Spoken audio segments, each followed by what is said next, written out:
The package was innocuous. Brown paper, twine, no return address. It sat on the polished mahogany desk of General Dmitry Volkov, a man who did not receive anonymous packages. His office, on the 5th floor of the Soviet embassy in Vienna, was a fortress within a fortress. Every letter was screened, every visitor vetted, every corner swept for listening devices twice a day by technicians from the 8th Chief Directorate. Yet, this package was here. It had been delivered not by the mail service, but by an internal courier, a young man from the diplomatic pouch section who claimed it arrived via a secured channel from Moscow. A lie. Volkov knew the pouch schedule. He knew the seals. This was something else. He slit the twine with a silver letter opener, a gift from the Cuban DGI. Inside was not a bomb, not a dossier, but a single high-gloss photograph. It showed a man, pale and gaunt, lying in a hospital bed. Wires and tubes snaked from his body. The man was his brother, Mikhail, supposedly recovering in a state-run sanatorium near Sochi. But this was not Sochi. The medical equipment was Western, German, by the look of the ventilator's manufacturer logo, Dragerwerk. Pinned to the photograph was a small typed note. It contained only a hospital room number, 307, and a phone number with a Viennese prefix. Volkov's blood ran cold. He had told no one. Not his wife, not his superiors in the 1st Chief Directorate, not even his most trusted aide. Mikhail's condition was a state secret of one. A degenerative neurological disorder, untreatable in the Soviet Union, a genetic weakness that would end Volkov's career instantly if the Politburo ever found out. It implied a flaw in his bloodline, an imperfection unacceptable for a man who held the nation's most sensitive secrets. He had used a network of cutouts and shell companies to smuggle Mikhail out of the USSR and into a private clinic in West Germany. An impossible feat, a career-ending risk undertaken for the love of his brother. And someone knew. He stared at the phone on his desk. The secure line to Moscow, the direct line to the ambassador, and the standard black rotary phone for external calls. The Vienna number. His hand trembled as he reached for it. He lifted the receiver, the weight of it suddenly immense. He dialed the number, each click of the rotary dial a turn of a screw in his coffin. It rang twice. A voice answered, speaking placid, unaccented German. Ja? Volkov didn't speak. He couldn't. General? The voice said, switching to flawless Russian. The accent was native, but something was off. Too perfect. You have the photograph. You understand your position. We have your brother. We are managing his care. The treatment is expensive. It requires resources you do not have. A pause. Volkov could hear his own heart hammering against his ribs. You will leave the embassy in exactly 60 minutes. You will walk east on Reisnerstrasse. You will turn right on Jorisgasse. You will enter the second cafe on your left, the Café Ritter. You will order a coffee and a slice of Sachertorte. A man will join you. Do not be late. Do not bring a weapon. Do not alert your security detail. If you deviate, if we sense a tail, if you are not alone, the treatment stops. The photograph, along with a full medical dossier on Mikhail's genetic condition, will be on the desk of Chairman Andropov by morning. We will know, General. We have eyes everywhere, especially on you. The line went dead. Volkov stood motionless, the receiver still pressed to his ear, listening to the dial tone. 60 minutes. He looked at the clock on the wall. A countdown had begun. A countdown to the end of his life as he knew it. He had spent 30 years building an empire of secrets, of loyalty to the state, of ruthless efficiency. Now, his own secret was a chain around his neck, and an unknown enemy was pulling it tight. He was a general in the KGB, one of the most powerful men in the Soviet intelligence apparatus. And he was trapped. The crisis that led to the blackmail of General Volkov did not begin in Vienna. It began 6 months earlier, in a damp, cold basement in East Berlin. The operation was codenamed Damascus Steel, a network of 12 Israeli assets embedded within the Syrian military's procurement division. For 3 years, they had supplied Mossad with a priceless stream of intelligence. Technical specifications of new Soviet-made T-72 tanks, delivery schedules for MiG-25 interceptors, and, most critically, the operational frequencies for Syria's new SA-6 surface-to-air missile batteries. The network was run by a Katsa, an Israeli field officer operating under the cover of a Dutch agricultural equipment salesman. His name was Eitan. On October 17th, Eitan's weekly dead drop in the Tiergarten was compromised. It wasn't just compromised, it was an ambush. A team from the Stasi's main directorate for reconnaissance, the HVA, was waiting. Eitan was captured. Within 72 hours, the entire Damascus Steel network was rolled up. 12 assets arrested. 7 executed after perfunctory trials. 5 disappeared into Syria's notorious Meze prison. The flow of intelligence stopped dead. It was a catastrophic failure. Back in Tel Aviv, at Mossad headquarters on King Saul Avenue, the mood was grim.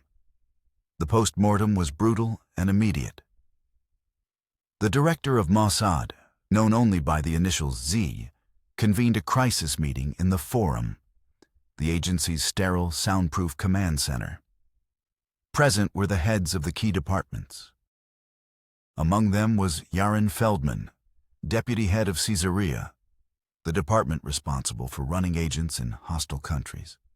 Yaron was 52, with graying hair and the weary eyes of a man who had seen too much.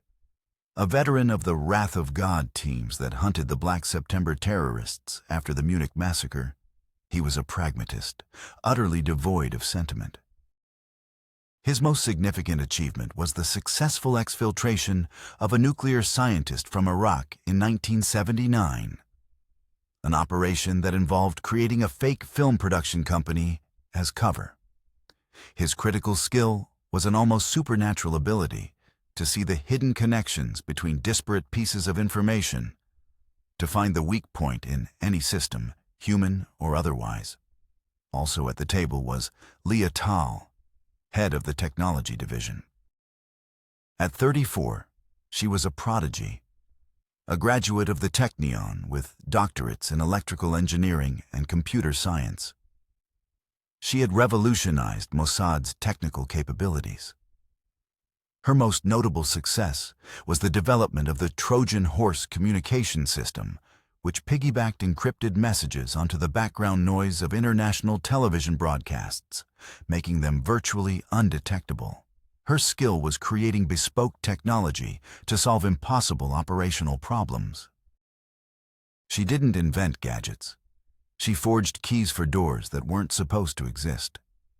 The final key figure was Amos Lavi, a senior officer from Mossad, the Special Operations Unit. Amos was a chameleon. He had spent his youth in Morocco and spoke fluent Arabic, French, Russian, and German. He was a master of disguise and surveillance, capable of blending into any environment. His legend within the agency was cemented during an operation in Cairo, where he spent 6 months posing as a deaf-mute street vendor, mapping the movements of an Egyptian general from a cart just outside the Ministry of Defense.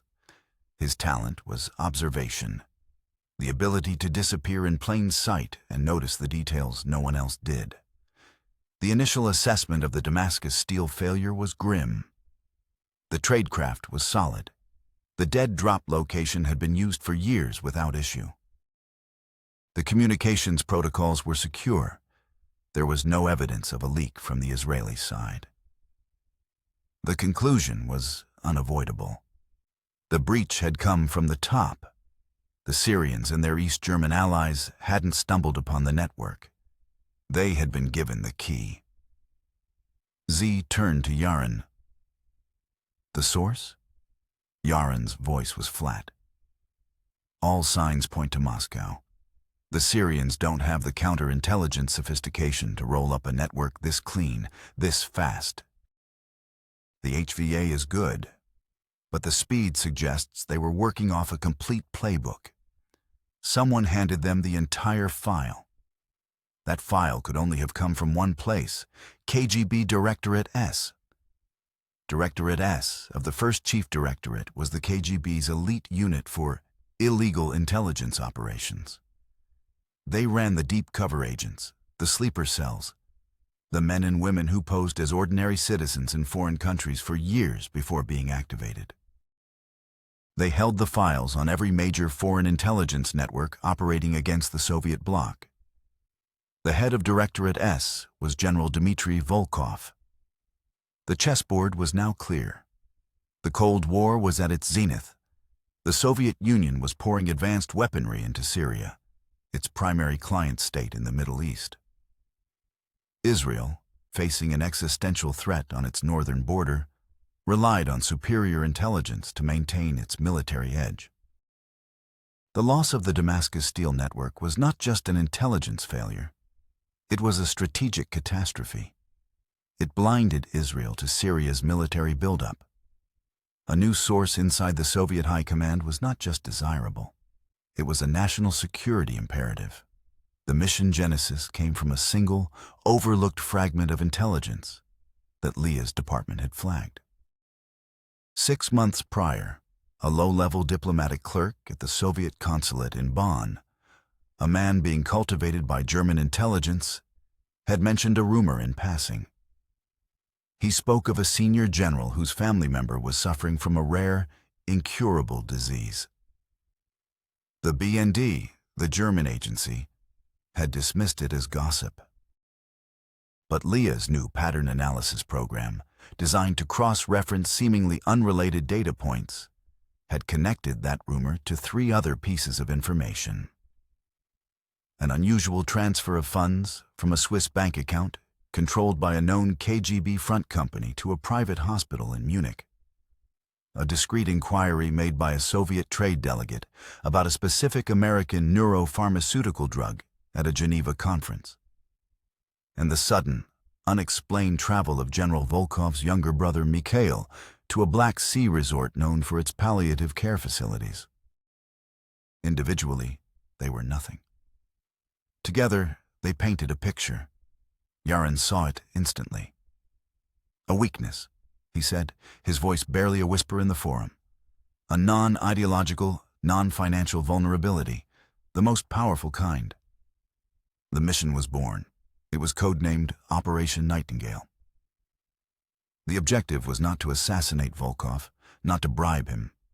It was to turn him, to take a loyal, decorated KGB general and make him Mossad's asset, right in the heart of the enemy. The plan would be audacious, complex, and carry an astronomical risk of failure.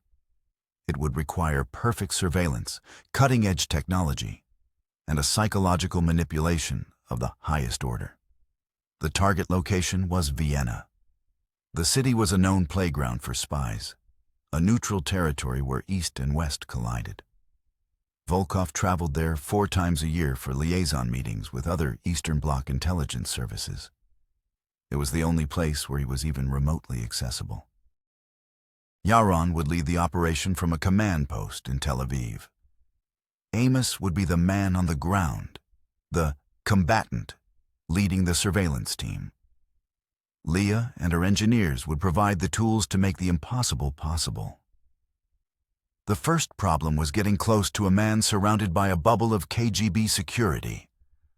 The second was confirming the vulnerability, getting irrefutable proof of Mikhail's condition. And the third most dangerous problem was making the approach. One wrong move, one misplaced word, and the entire team would be exposed, triggering a diplomatic crisis and likely getting them all killed. The stakes were absolute. The game was on. The first phase of Operation Nightingale was pure surveillance. A team of 8 Mossad combatants, under Amos Lavi's direct command, inserted themselves into Vienna. They arrived separately, on different flights, with different passports. Canadian tourists, French businessmen, an Italian art student.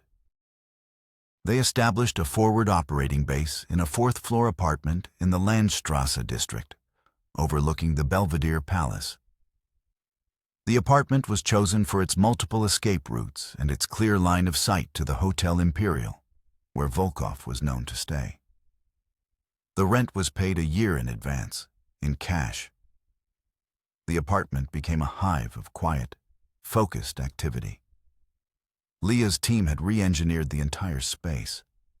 The walls were lined with sound-dampening foam. The windows were coated with a film that prevented laser-based listening devices from picking up vibrations.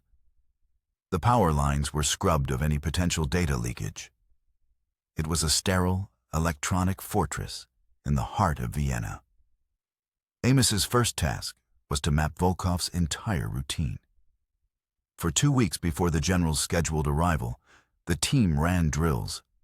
They tailed stand-ins, practiced handoffs, and memorized the city's layout. They identified every CCTV camera, every police patrol route, every potential dead drop and safe house within a 5-kilometer radius of the embassy and the hotel. Amos himself took the most critical role. Posing as a grizzled Austrian taxi driver, he spent his days circling the city, his mind a sponge for the rhythms of the streets. His taxi was a marvel of Leah's engineering. It contained a suite of surveillance equipment hidden in plain sight. A high-resolution telephoto camera was concealed behind the rearview mirror, operated by a button on the gear shift. A directional microphone was hidden in the rooftop taxi sign, capable of isolating a conversation on a crowded sidewalk from 50 meters away. The vehicle's radio was a secure communication link to the safe house. When General Volkov's Aeroflot flight landed at Vienna International Airport, Amos was there, parked in the taxi queue. He watched as Volkov emerged, flanked by 2 bodyguards, thick-necked, watchful men from the 9th Directorate. They moved with practiced efficiency, scanning the crowd, their hands never far from the bulges under their jackets. Amos didn't try to get the fare. That would be too obvious. Instead, he simply observed, his camera capturing the general's face, his gait, the faces of his security detail. He transmitted the images back to the safe house, where they were cross-referenced with Mossad's files. The bodyguards were identified, Ivan Morozov and Alexei Petrov, both seasoned veterans. The plan to get inside Volkov's hotel suite was the first major hurdle. The Imperial was a 5-star hotel, but its staff was routinely compromised by every intelligence agency operating in the city. The KGB would assume the rooms were bugged by the Austrians, the Americans, the British. They would conduct their own electronic sweep upon arrival. A standard bug would be found and discarded. Mossad needed something better. Leah had provided the Cricket. It wasn't a single device, but a system. 3 separate components, each no larger than a grain of rice, were designed to be placed in different parts of the suite. One was a microphone, another a power source that drew inductively from the hotel's electrical wiring, and the third a burst transmitter. Alone, they were inert pieces of plastic and silicon. But when all 3 were in proximity, they created a wireless network, activating the microphone. The data was not transmitted continuously. Instead, it was stored in a tiny memory buffer.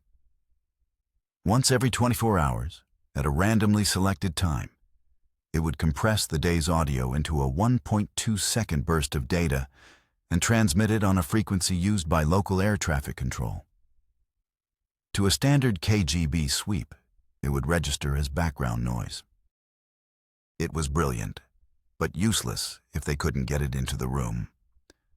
The initial plan was to use a compromised maid.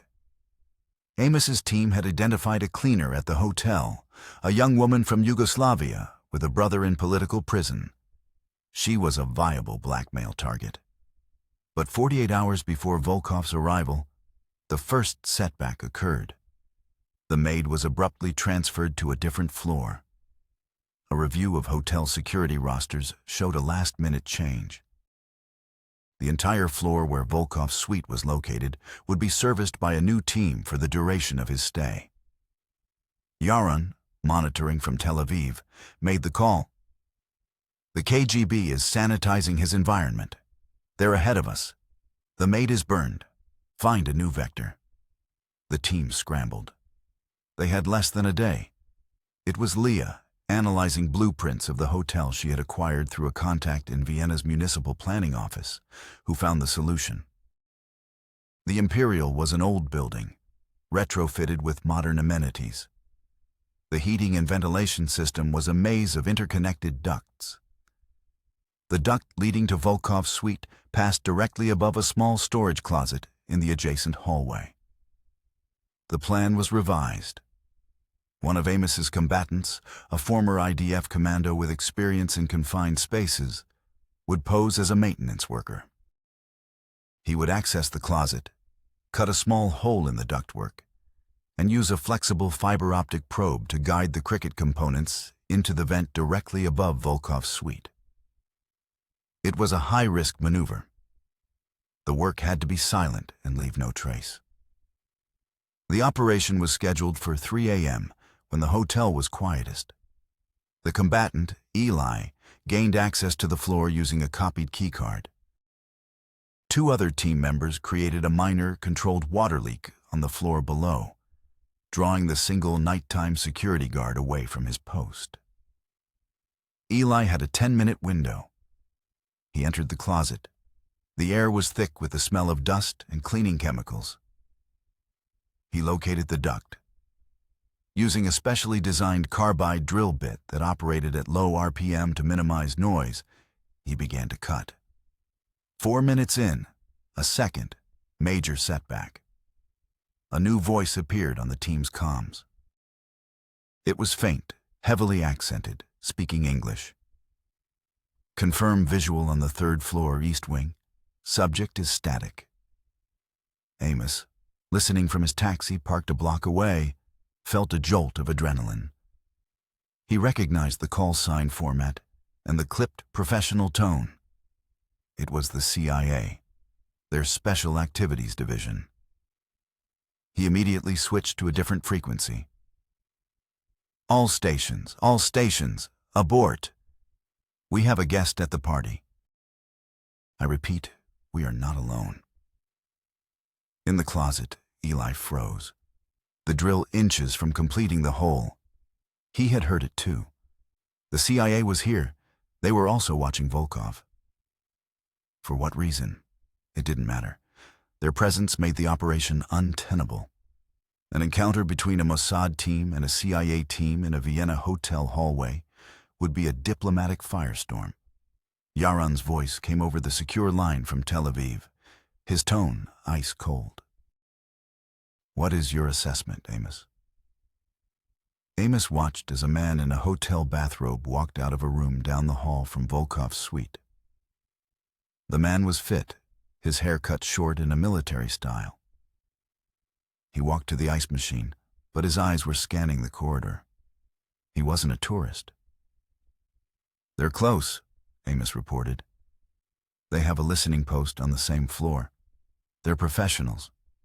They'll spot our man if he leaves the closet." Eli was trapped.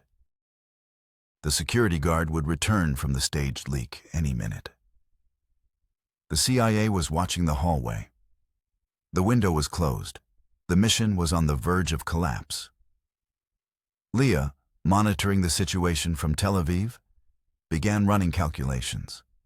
She analyzed the CIA's likely technical capabilities. They would be using sophisticated listening gear, probably focused on Volkov's room. They would also be monitoring local radio frequencies for any suspicious transmissions. She had an idea, a desperate gambit. "Amos," she said, her voice urgent. "The CIA, they're a problem, but they can also be a solution. They're looking for KGB signals. Let's give them one." Leah instructed the team on the ground to activate a small decoy device. It was a transmitter designed to emit a signal that mimicked a standard KGB burst transmission, a slightly older, less sophisticated version. The signal contained meaningless, looping data, but its electronic signature was unmistakably Soviet. The device was placed in a trash can at the far end of the street. The moment it was activated, the effect was immediate. Amos saw the man in the bathrobe speak urgently into a hidden microphone in his collar. Another man emerged from the room. They were focused, alert. They had taken the bait. They thought they had detected a KGB dead drop in progress. Both CIA operatives left the floor, heading towards the street to investigate the phantom signal. It gave Eli a 90-second window. "Now, Eli, now," Amos hissed into his comm. Eli worked with frantic precision. He completed the cut, inserted the probe, and used a small puff of compressed air to place the 3 cricket components inside the duct. He then sealed the hole with a pre-colored swatch of metal foil and a quick-drying adhesive. He was out of the closet and back in the stairwell seconds before the hotel security guard returned to his post. The crickets were in place. Phase 1 was complete, but the operation was now infinitely more complicated. Mossad was not just evading the KGB, they were now in a shadow dance with the CIA, who were also circling the same high-value target. The game had a new, unpredictable player. The next step was to obtain the irrefutable proof. The team needed to get a sample of Mikhail Volkov's DNA to confirm the genetic disorder. The private clinic in West Germany was a fortress, chosen by Volkov for its discretion. A frontal assault was out of the question. The solution came from a deep dive into the clinic's supply chain. Leah's researchers discovered the clinic used a single, specialized laboratory in Hamburg for all its genetic testing. The lab itself was secure, but the samples were transported by a private courier service. Amos devised a plan to intercept the courier. It was a classic brush pass.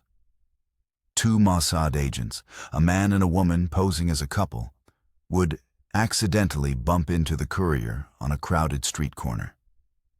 In the brief moment of confusion and apology, the courier's briefcase would be swapped for an identical one. The new briefcase would contain dummy samples. The team would have less than an hour to open the authentic briefcase, identify Mikhail's sample, labeled under an alias, extract a small portion for testing, and then swap the briefcases back before the courier reached the lab. The technology for this was critical. They used a portable rapid DNA sequencer, a piece of equipment that was still in the experimental phase. It could confirm the genetic markers for the specific neurological disorder in under 40 minutes. The swap was executed flawlessly. The team worked in the back of a moving van, a mobile laboratory. They found the sample, labeled Patient G. The sequencer whirred to life. The minutes ticked by. 35 minutes into the test, the results came in. A positive match for the disease. They had their proof. The blackmail material was now complete. The photograph of Mikhail, the positive DNA test, and the full financial trail of Volkov's desperate, unsanctioned efforts to save him. Yaron gave the green light for the final phase. The approach. The call was made. The cafe was chosen. The clock was ticking down in General Volkov's office. The 60 minutes passed like a lifetime. General Volkov moved with the deliberate calm of a man walking to his own execution. He did not alert his security. He did not make a call to Moscow. He knew any such action would be a death sentence for his brother. The people who had orchestrated this were not amateurs. They understood leverage. They understood consequence. He straightened his uniform, placed his cap on his head, and walked out of his office. He told his aide he was going for a walk to clear his head. He told his bodyguards, Morozov and Petrov, to remain at the embassy. They protested, as their orders were explicit: never leave the general's side. Volkov turned on them with the cold fury of a commanding officer. I am going for a walk. You will remain here. That is an order. Do you understand? They understood. They snapped to attention, their faces a mixture of confusion and fear. Volkov walked out of the embassy alone. He felt 1,000 eyes on him, both real and imagined. He followed the instructions precisely. East on Reisnerstrasse. The afternoon sun was weak, the air crisp. He turned right on Joresgasse. The street was quieter here, lined with residential buildings and small shops. He saw the Café Ritter. It was an old, traditional Viennese coffee house, dark wood and faded upholstery. He pushed open the heavy wooden door. A small bell chimed. The cafe was half full. The air smelled of coffee, pastries, and old paper. He chose a small table in the corner, as instructed implicitly by the nature of the meeting. A waiter approached. Ein grosser Brauner und ein Stück Sackertorte. Volkov ordered, his German rusty but serviceable. The coffee and cake arrived. He stared at them, his appetite gone. Every person in the cafe was a potential threat, a potential enemy. Was it the CIA? The British? He didn't know, which made it worse. 5 minutes passed. Then, a man approached his table. He was of average height and build, wearing a simple tweed jacket and glasses. He looked like a university professor or a mid-level bureaucrat. He could have been anyone. He was utterly forgettable. It was Amos Labi. General Volkov, Amos said quietly in Russian, sitting down without being invited. Thank you for coming. Volkov said nothing. He stared at the man, trying to read him, to find a clue, a weakness. He found none. Amos's eyes were calm, steady. Let us not waste time with pleasantries, Amos continued. You know why you are here. We know about Mikhail. We know about the clinic in Munich. We have the financial records, the medical files. We have everything. He slid a second photograph across the table, face down. Volkov turned it over. It was a picture of the DNA sequencing result from the Hamburg lab, a series of bands on a gel with the critical markers for the genetic disorder circled in red. It was clinical, irrefutable proof. What do you want? Volkov's voice was a harsh whisper. We want a partnership, Amos said. Your brother's treatment is experimental. It is incredibly expensive.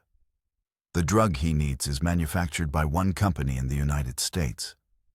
We have secured a stable, long-term supply. We will cover all costs. We will ensure he receives the best medical care in the world. He will be comfortable. He will be safe. In exchange for what? Volkov asked, the words tasting like ash. Information, Amos replied simply. You are the head of Directorate S. You know the names of every illegal agent operating in the West. You know the details of every active measure campaign against our allies. You know the technical specifications of every new weapon system being supplied to our enemies. You will share this information with us. You want me to be a traitor. It was not a question. We want you to be a pragmatist. Amos corrected him. We want you to be a brother. Look at your choices, General. On one hand, you have us. We offer a solution. We offer your brother a chance at life. On the other hand, you have your government. If they discover what you have done, smuggling a family member to the West, concealing a genetic defect, your career is over. You will be stripped of your rank, sent to the Gulag. And Mikhail? He will be dragged back to a state hospital to die, an embarrassment to be erased. This is your choice. Their cold, bureaucratic death sentence or our offer of life. It is a simple calculation. Volkov was silent for a long time. He had dedicated his entire life to the Soviet Union, to the party, to the ideals of the revolution. He had arrested traitors, interrogated enemies of the state. He had never once questioned his loyalty. But the image of his brother, pale and dying in a state-run ward, was more powerful than any ideology. The state was an abstract concept. Mikhail was blood. How? Volkov finally asked. How would it work? The negotiation had begun. Amos laid out the protocol. Communication would be strictly controlled. No direct meetings after this one. Volkov would be given a specially modified shortwave radio. Intelligence would be transmitted in coded bursts, hidden inside broadcasts of classical music from a Vienna station. Dead drops would be used for physical items, documents, film canisters. The first drop location would be a specific hollowed-out brick in the wall of the Zentralfriedhof, the central cemetery. To prove your commitment, Amos said, you will provide us with a piece of actionable intelligence. Now, something we can verify within 24 hours. Volkov's mind raced. He had to give them something valuable enough to seal the deal, but not so critical that its loss would be immediately traced back to him. He thought of a recent operation, a new network of KGB assets inside the French aerospace company, Dassault Aviation. They were tasked with stealing the plans for the new Mirage 2000 fighter jet. The network was run by a trade delegate named Yuri Galkin. It was a new network. Its loss would be damaging but not catastrophic to the KGB's overall French operations. It was the perfect offering. Yuri Galkin, Volkov said, his voice low.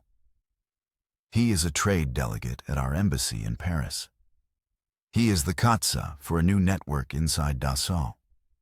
They are targeting the Mirage 2000's radar and fly-by-wire systems. The network communicates using microdots hidden in shipping manifests. Amos nodded slowly, committing the name and details to memory. He stood up. The treatment for your brother will be authorized as soon as this information is verified. You will receive the radio in a week.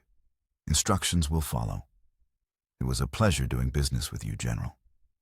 Amos walked away, melting back into the cafe's crowd and out the door. Vols.